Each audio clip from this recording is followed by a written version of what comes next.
anasema wathani, na la pili au cha pili katika vitenguzi vya udhu, al-khariju al-fahishu an-najisu min al-jasadi. Al-khariju al-fahish, chochote kitakachotoka kichafu, an-najis, kilicho najis, min al-jasadi, kutoka katika mwili. Baadhi wamesema mfano majipu, mtu katumbuliwa jipu, mtu katapika. Kuna baadhi wamehesabu hayo yanaingia katika vitenguzi vya udhu, wengine wakakataa katika ahlul ilm. Ikhtalafa alulama, anasema Sheikh, wametofautiana wanawazuoni. Ikhtalafa alulama, wametofautiana wanawazuoni fi dami alkhariji, kuhusu damu yenye kutoka min ghairi sabilaini, katika njia isiyokuwa njia mbili. Hal yanqudhu alwudu, je, damu hiyo inatengua udhu au la, au hapana?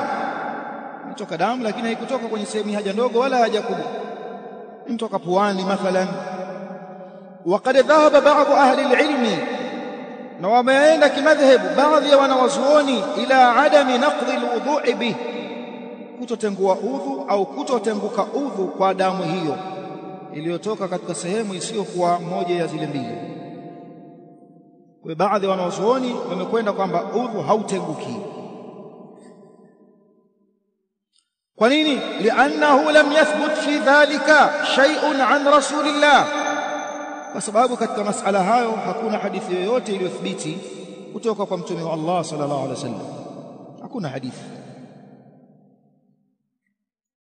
Wa dhahaba ba'd ahli al-ilm, na wamekwenda kimadhhabu baadhi ya wanawazuoni, ila husuli an-naqd, juu ya kupatikana suala la kutenguka, bima kana kathiran fahishan minhu, wa ile ambayo itakuwa ni nyingi imemtoka, fahishan minhu, chafu kutoka kwake. Mithili ya mtu aliyefanya hijama akatolewa na madamu machafu mengi, kapigwa chuku, katolewa damu chafu, kapiga hijama, ikiwa nyingi imemtoka chafu, basi baadhi wamebatilisha udhu wake. Waqad jaa dhalika an baadhi sahabati wattabi'in, na limekuja hilo kutoka kwa baadhi ya masahaba na matabi'in. Wa huwa alladhi ikhtarahu ash-shaykh rahimahullah huna, na hili ndilo ambalo amelikhitari Sheikh Muhammad rahimahullah katika risala yake hii.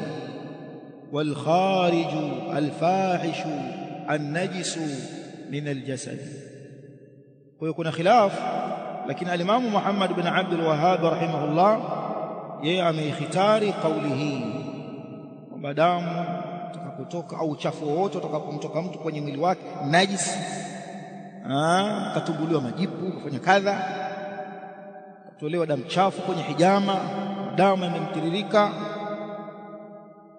wa huwa akhadha bima fihi al-ihtiyat, na yeye amechukua upande huu katika hali ya kuchukua tahadhari. Wal khuruj min al-khilaf, na kutoka kwenye khilafu za wanawazuoni, kama alivyosema al-Imam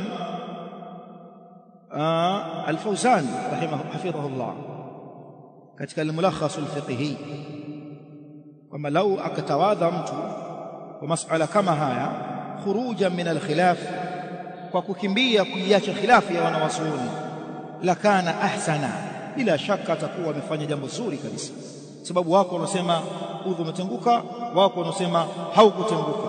Kwa hiyo kujitoa kwenye khilafu, wewe tawadha, wewe tawadha. Ukitawadha, waliosema udhu haukutenguka hujawadhuru, na waliosema udhu umetenguka umeendana nao. Kwa hiyo umeikimbia khilafu ya ahlul ilm. Wale ambao kama wanaonelea udhu unao alafu ukatawadha tena, je, wanabatilisha udhu wako? Hawabatilishi udhu wako, ni udhu juu ya udhu. Kwa hiyo umeendana na wale, umeendana na hawa, wote kwa pamoja, khurujan min al-khilaf, kuzikimbia khilafu za ahlul ilm ma amkana. Sheikh Fawzani pia amesema kufanya hivyo ni bora zaidi, hafidhahullah.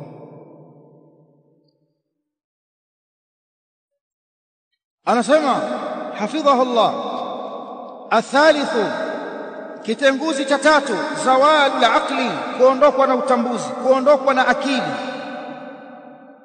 Yantaqidu alwudu, huondokwa au hutenguka udhu, bizawalil aqli, kwa kuondokwa mtu na akili, karukwa na akili. Bijununin, imma amerukwa na akili hiyo bijununin, kwa wenda wazimu, unakurukwa na akili, au sukrin, au imezibwa akili yake. Wanasema taghtiyatuhu, kuzibwa, sababu kuna kurukwa na kuna kuzibwa. Baadhi ya fuqaha wanaandika bijununin, huyu karukwa na akili, au sukrin, au wanasema au taghtiyatuhu, au kule kuzibwa ile akili yake, sababu ulevi haurushi, unaziba. Bisukrin, kwa ulevi, au ighma'in, au kusimia, au naumin mustaghriqin, au kulala usingizi fofofo. Kwa hili nalo hutengua mtu. Anasema hafidhahu Allah, amma idha kana an-nawmu nu'asan, ama utakapokuwa usingizi huo nu'asan, ni ule usingizi unaitwa nu'as. Nu'as ni mwanzo wa kulala, sisi tunaita usingizi, aanza kusinzia, huyu anasinzia. Tofauti baina ya kusema amesinzia na amelala, au anasinzia na amelala, tofauti.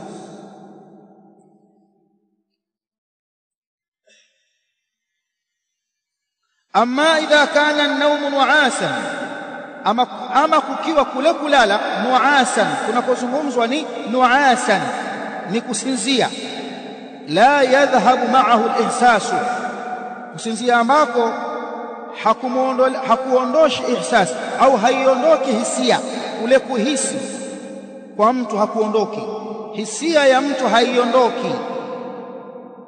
Kwa maana mtu anasinzia, lakini ukimwambia tumezungumza nini, akasema nasikia mlikuwa mnazungumza mambo ya mashamba, nilikuwa nasikia mnazungumza mambo ya palizi na vitu kama hivyo, mambo kupalilia. Kweli si kweli? Kwa nasikia. Huyu yuko kwenye nuas, yuko kwenye nuas.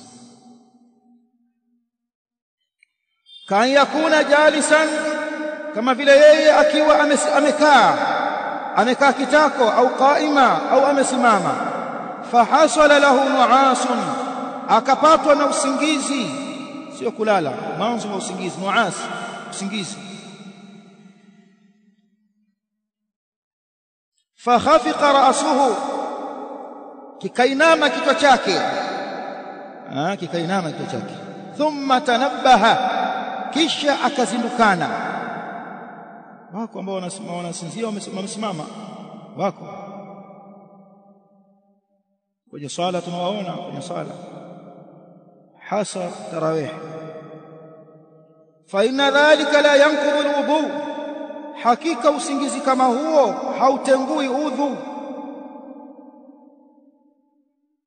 Faqad rawa Muslim fi sahihihi, kwani amepokea Muslim katika sahihi yake nambari 376, an Anas, kutoka kwa Anas ibn Malik radhiyallahu anhu, qala, amesema kana ashabu rasulillah, walikuwa masahaba wa mtume wa Allah sallallahu alayhi wasallam, yanamuna, wanalala, thumma yusalluna, kisha wanasali, wala yatawaddauna, wala hawatawadhi.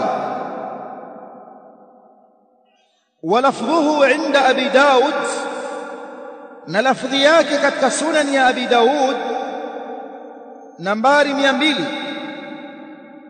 kana ashabu rasulillah, walikuwa masahaba wa mtume wa Allah sallallahu alayhi wasallam, yantadhiruna al-isha al-akhira, wanasubiri isha al-akhira.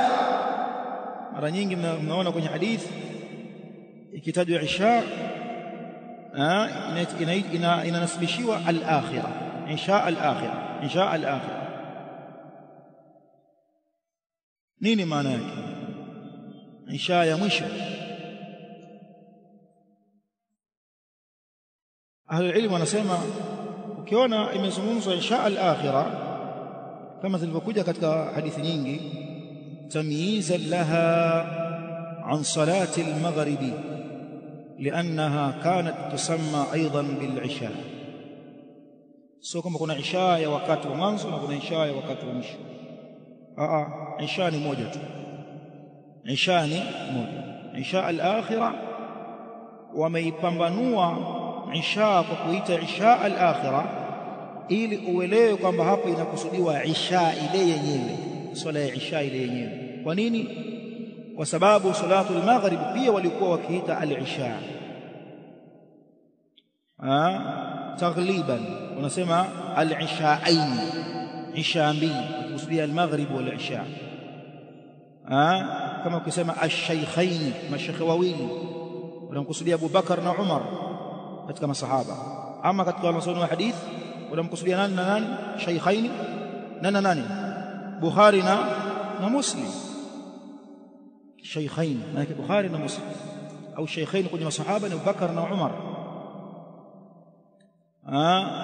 Mahafidh ni wengi, mahufadh wa hadith ni wengi, lakini usema qala al-hafidh alafu kumtaja hafidh gani? Kuna al-hafidh Ibn Rajab al-Hanbali, kuna al-hafidh al-Mundhiri, ndio. Lakini ukisema qala al-hafidh anakuwa ni nani huyo? Ibn Hajar al-Asqalani, hata usikumtaja. Kwa hafidh idha utliq, neno hafidh likitajwa kwa itlaq ni Ibn Hajar al-Asqalani. شيخ الإسلام قال شيخ الإسلام alafu kumtaja. Sheikh al-Islam ni wengi, wanaitwa Sheikh al-Islam ni wengi, lakini ukisema qala Sheikh al-Islam anakuwa ni nani? Ibn Taymiyyah al-Harrani ad-Dimashqi, sio hivyo? Kwa al-akhirah maana yake inakusudiwa ile isha yenyewe, mtu asijakaelewa kwamba isha ile kama walivyokuwa wakiita wao, kwa sababu hata isha walikuwa wakiita al-atama, ndio walikuwa wakiita nini? Al-atama, salatu al-atama. Isha salatu al-ghada. Salatu al-ghada swala gani? Salatu al-ghada adhuhuri, kwa kuna ghada, chakula cha mchana. Salatu al-ghada ni salatu al-fajr. Wewe umeenda kwenye chakula huko, salatu al-ghada ndio chakula cha mchana, itakuwa swala ya dhuhuri. Kana ashabu rasulillahi sallallahu alayhi wasallam yantadhiruna al-isha al-akhirah, maana isha ile yenyewe walikuwa wakisubiria hii, hatta takhfiqa ruusuhum, mpaka vinapinda vichwa vyao kutokamana na kusinzia. Wanasinzia, vichwa vinamili, vinapinda, tamili bina nuas, vinamili vichwa vyao kutokamana na kusinzia. Kwa nini? Sababu Rasul alayhi salatu wassalam alikuwa anapendelea sana kuichelewesha isha. Kwa hiyo isha wakati wake mufaddal ni wakati gani? Kuichelewesha, ndio wakati wake bora zaidi al-isha. Kwa ushahidi wa hadithi gani? laula an ashqa ala ummati la amartuhum bihadhihi salati hadhihi saa, kwenye Bukhari na Muslim. Lao nisingelikuwa nachelea mashaka juu ya umma wangu, ningewaamrisha waiswali swala hii ya isha nyakati kama hizi ambazo tayari akina mama wanasinzia, watoto wanasinzia. Umar akatoka kwenda jirani na chumba cha Mtume sallallahu alaihi wasallam, akamwita as-salah ya Rasulullah, raqada an-nisaa'u was-sibyan, kina mama wanasinzia, watoto wanasinzia, sala ya Rasulullah. Asema fa kharaja wa ra'suhu yaqturu, akatoka ile hali kichwa chake kinachuruzika, nywele zake zinamwaga maji. Shurahul hadith wanasema ametoka kuoga janaba. Ndipo akamwambia, nisingelikuwa nachelea mashaka juu ya umma wangu, ningewaamrisha waiswali isha katika wakati kama huu. Kwa hiyo inapendeza isha kucheleweshwa. Tumeelewana hapo?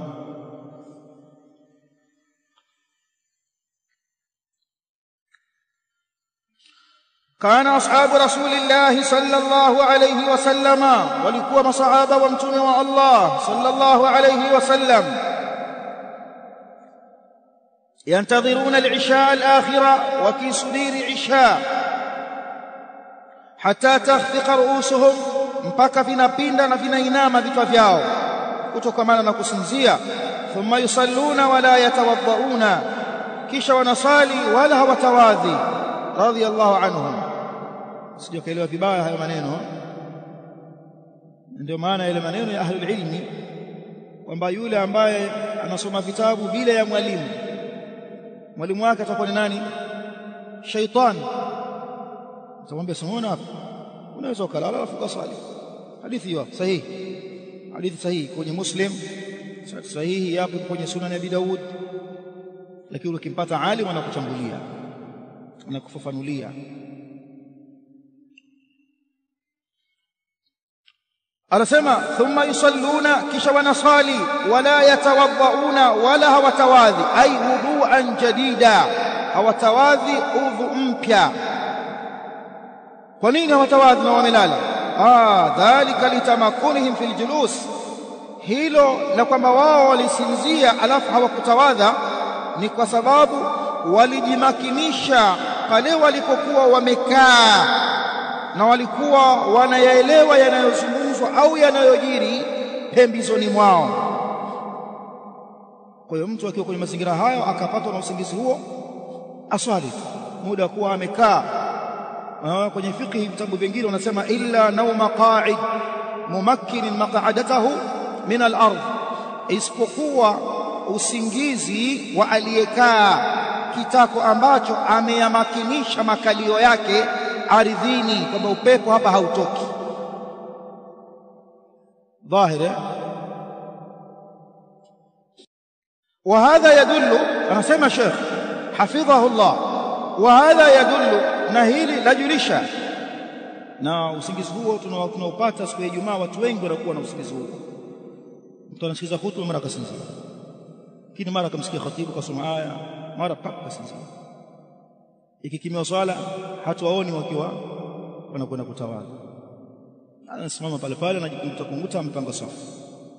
Lakini lazima awe amekaa vipi? Ameyamakinisha makalio yake ardhini.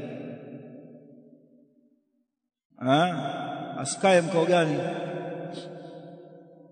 Hebu tuonyeshe mkao mtu ambaye hajajimakinisha. Kuna wengine wanakaa wanaweka mikono yao kwenye magoti, anasikiza hutuba. Huyu kama makinisha huyu, huweza kutoka na upepo hajijui, si ndio? Huyo sio huyo. Au mtu kaegemea hivi kidogo kwenye nguzo au kwenye kadha, hajajimakinisha. Lazima awe amejimakinisha makalio yake na ardhi. Anasema hafidhahu Allah, wa hadha yadullu ala anna zawal al-aqli laysa hadatha, na hili linajulisha kwamba kuondokwa na akili, kwa maana kule kuzibwa ile akili, kama tulivyozungumza mwanzo, laysa hadatha, lenyewe hili sio hadathi ya kwamba latengua udhu, kwamba hukuambiwa utawadhe kwa sababu ya hili, bal huwa madhinnatun lilhadath, bali huleta dhana ya kwamba wewe huenda ukawa umepatwa na hadath. Wayadullu lidhalika aidan qawluhu, na hujulisha juu ya hilo kadhalika kauli yake Mtume sallallahu alaihi wasallam katika hadith aliposema wika'u sahi al-ainani. Anasema hafidhahu Allah, ويدل لذلك أيضا نهجلش جيه كذلك قوله صلى الله عليه وسلم، قولياك متوم صلى الله عليه وسلم لكسما وكاء السهي العينان. وكاء مناكن الخيط الذي يشد به الكيس، كان بينه فنجوا kiriba alqirba, viriba vile, au mfano vile mifuko ambayo una kama fulani unaikunja hivi alafu inajifunga, wika. Kwa hiyo kamba au kishikizo au kifungio kinachofunga asahi, upepo, al-ainani, kidhibiti upepo ni macho mawili. Macho mawili, kwa maana wakati uko macho, kule kuwa kwako macho kuna hifadhi duburi, utupu wako wa nyuma, kutokamana na kutokwa na kitu. Muda wa kuwa uko macho unakuwa uko hadhir, kwa ndo mlinzi wa kwamba upepo utoke au usitoke. Ukiwa uko macho unaweza ukajikontrol na ukafahamu na ukajua. Ukiwa umelala, mlinzi amelala, chochote kinaweza kikatoka. Ndio maana wika usahi al-ainani, kidhibiti cha upepo ni macho mawili. Faman nama faliyatawadda, atakayelala akatawadhi, lakini mlinzi wake hakuwepo. Na imekuja katika lafzi nyingine katika Musnad wa Ahmad na al-Imam ad-Darimi, hadithi ya Muawiya ibn Abi Sufyan, innal ainaini wika'u sahi, hakika macho mawili ni kishikio au kidhibiti cha upepo. Fa idha namatil ainani, yakifumba macho mawili, kwa maana yakilala, yakifumba macho mawili, ustutliqa alwika'u, itakuwa kimewachwa huru kile kizuizi, kimeachiliwa kizuizi. Kwa hiyo kulala kwa ufupi kunaondosha nini? Kunaondosha udhu. Na imekuja hadithi ya Safwan bin Asal, hakuitaja Sheikh hafidhahu Allah, lakini ametaja al-Imam Tirmidhi.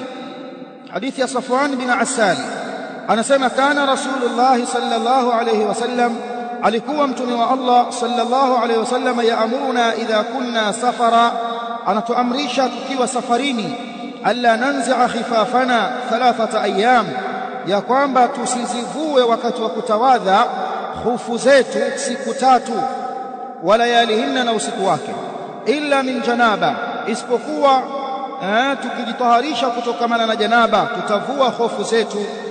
Walakin min ghaitin, lakin hatutozivua ndani ya siku tatu mpaka siku tatu, hatutozivua mpaka siku tatu. Min ghaitin, ikiwa kutawadha kwetu kumetokamana au ikiwa tahara yetu imetokamana na ghait, baada ya kukidhi haja kubwa, wa baulin, au baada ya kukidhi haja ndogo, wa naumin, au kulala.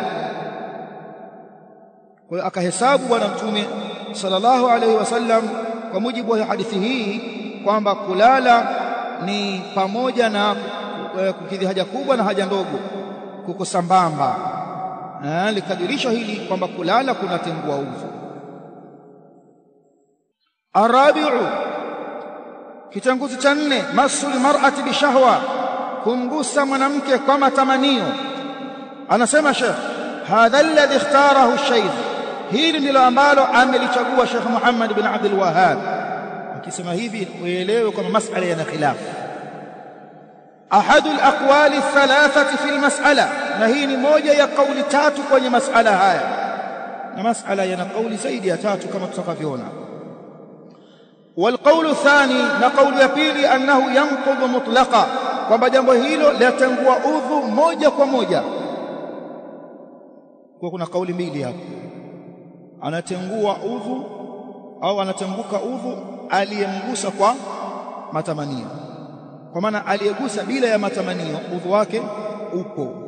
Kauli ya pili, yanqudhu mutlaqa, udhu unatenguka moja kwa moja, kamgusa kwa matamanio, hakumgusa kwa matamanio, udhu umetenguka. Kauli ya ngapi hiyo? Ya pili. Wa thalithu, na kauli ya tatu, annahu la yanqudhu mutlaqan, kwamba udhu hautenguki moja kwa moja, sawaun kana bishahwa, mamoja au yamemgusa mwanamke huyo kwa matamanio, au bighairi shahwa, au bila ya matamanio. Idha lam yakhruj ma'a shahwa shay, muda wa kuwa sambamba na matamanio yake hayo aliyomgusia mwanamke, yeye huyo bwana hakutokwa na kitu katika utupu wake. Wa hadha alqaul, na kauli hii kwamba umemgusa kwa matamanio udhu unao, umemgusa bila matamanio udhu unao. Wa hadha alqaul, na kauli hii asahhu alaqwal, ndio kauli sahihi zaidi, liadami thubuti ma yadullu ala an-naqdh bih, kwa kutopatikana dalili inayothibitisha juu ya kutenguka kwa udhu kwa jambo hilo.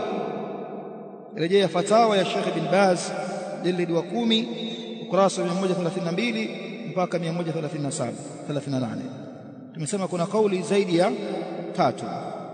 Kauli ya kwanza ni ya wale waliosema yanqudhu alwudu, kutenguka udhu bilamsi almar'a, kwa kumgusa mwanamke, sawaun kana bishahwa au bighairi shahwa, mamoja au yamemgusa kwa matamanio au amemgusa bila ya matamanio. Kwenye kitabu ni kauli ngapi hii? Kwenye kitabu chetu ni kauli ngapi hii? Naam, kauli ya ngapi? Alqaulu thani, kauli ya pili. Hii kauli ni ya kina nani? Hii ni kauli na ni madhhabu ya Mashafi'i, mpaka akasema al-Imam an-Nawawi, hadha madhhabuna, hii ndiyo madhehebu yetu. Imam Nawawi anasema hivyo, hadha madhhabuna, hii ndiyo madhehebu yetu. Wa bihadha, na kwa madhehebu yetu hii kwenye masala haya kwamba udhu unatenguka moja kwa moja, kagusa kwa shahwa, hakugusa kwa shahwa, udhu hana. Ndio madhehebu yetu, na ndio aliyosema Umar ibn al-Khattab wa Abdullah ibn Mas'ud, ndio aliyosema Abdullah ibn Mas'ud radiyallahu anhu, wa Abdullah ibn Umar, ndio aliyosema Abdullah ibn Umar, wa Zaid ibn Aslam, na Zaid ibn Aslam rahimahullah, wa Makhul, na Makhul, wa Sha'bi, na al-Imam Sha'bi, wa Nakhai, na al-Imam Nakhai, mtabi'in hao, wa Ata ibn Sa'id, na ndio aliyosema al-Imam Ata, wa Zuhri, na al-Imam Zuhri, wa Yahya ibn Sa'id al-Ansari, na Yahya, wa Rabi'a, na Imam Rabi'a, naam, wa Sa'id ibn Abd al-Aziz, wa riwaya an al-Awza'i, na ni moja ya riwaya ya al-Imam al-Awza'i. Wastadalla haula, wamejenga hoja watu wenye kauli hii kwamba udhu unatanguka moja kwa moja kwa kauli yake Allah katika suratu Nisa aya 43, anasema subhana, au lamastumun nisa, au mkawagusa wanawake. Kwa hiyo udhu umetanguka, aya inasema au lamastumun nisa, au mkawagusa wanawake. Haikusema mmewagusa kwa shahwa, mmewagusa bila shahwa, mmewagusa, hamna udhu. Wao wamechukulia hivyo. Kauli ya pili ni wale waliosema la yanqudhu alwudu, udhu hautenguki kwa kumgusa mwanamke mutlaqan, moja kwa moja, ambayo hii kwenye kitabu ni kauli ngapi? Kauli ya tatu. Naam, na kauli hii imepokelewa an Ibn Abbas, kutoka kwa Abdullah ibn Abbas, na imeswihi kutoka kwake Ibn Abbas, na pia ni kauli ya Ata, na pia ni kauli ya al-Imam Tawus ibn Kaysan, pia ni kauli ya Masruq ibn al-Ajda' ala ma yahdhuruni, pia ni kauli al-Hasan al-Basri wa Sufyan ath-Thawri. Dalili waliojengea hoja hawa watu wa kauli hii ni hadithi ya mama Aisha radhiyallahu ta'ala anha, aliyopokea al-Imam Ahmad na akaidhofisha al-Imam al-Bukhari, an Aisha, kutoka kwa Aisha, anna an-nabiy sallallahu alayhi wasallam, kwamba hakika mtume sallallahu alayhi wasallam qabbala ba'd nisaihi, alikuwa akiwabusu baadhi ya wake zake, thumma kharaja ila as-salah, kisha akatoka kuelekea kusali, walam yatawadda, wala hakutawadha. Hii dalili yao ya kwanza. Wastadallu aidha, na wakajenga hoja kadhalika kwa hadithi nyingine ya Aisha iliyokuwepo kwenye sahihi Muslim nambari 486. Anasemaje Aisha? Anasema faqadtu Rasulullah, nilimkosa mtume wa Allah sallallahu alayhi wasallam lailatan min alfirash, usiku mmoja, yani usiku fulani nilimkosa bwana mtume kwenye godoro. Faltamastuhu fawaqa'at yadi ala batni qadamihi, nikapapasa kutaka kujua yuko wapi, mkono wangu ukagusa tumbo la nyayo zake, wa huwa fil masjid, akiwa anaswali, wa huma mansubatan, ile hali miguu yake mansubatan, ameisimamisha, iko kwenye sijda. Wa huwa yaqul, akiwa anasema Allahumma a'udhu biridhaka min sakhatika wa bimu'afatika min 'uqubatika wa a'udhu bika minka la uhsi thana'an 'alayka anta kama athnaita 'ala nafsik. Akasema muona hapo Aisha kumgusa bwana mtume sallallahu alayhi wasallam ngozi kwa ngozi, na wala hakutengua swala ya bwana mtume Muhammad sallallahu alayhi wasallam, zimegusana ngozi zao.